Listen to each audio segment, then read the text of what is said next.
السلام عليكم ورحمة الله تعالى وبركاته. مرحبا بكم متابعينا على قناتنا الحدث تي في. تحية طيبة للجميع وتحية طيبة لكل متابعينا عبر تراب الوطن. إذن مشاهدينا الكرام، ترتقب مصلحة الأرصاد الجوية خلال يوم الاثنين الموافق ل20 من فيفري، حيث سنسجل خلال الفترة الصباحية أجواء مستقرة مشمسة بإذن الله على أغلب الولايات الشمالية الوسطى والشرقية، وكذلك الولايات الشمالية الغربية، وأجواء غائمة بإذن الله على أغلب المناطق الغربية للصحراء، مرفوقة بتساقط بعض الأمطار المتفرقة بإذن الله والتي ستميز ولاية بني عباس.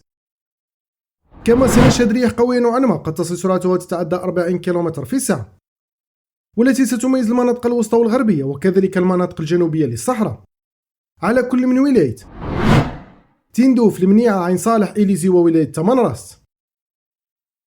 أما خلال أمسية يوم الاثنين فسنشهد أجواء مغشاة جزئيا بإذن الله على أغلب الولايات الشمالية الغربية، وستبقى الأجواء مستقرة مشمسة بإذن الله على أغلب الولايات الشمالية الوسطى والشرقية وكذلك المناطق الجنوبية.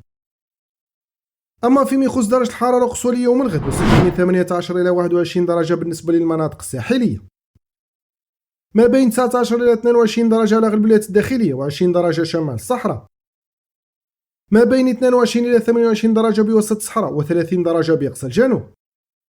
شكرا على المتابعة، ولا تنسى الاشتراك في القناة لنوافيكم بكل المستجدات.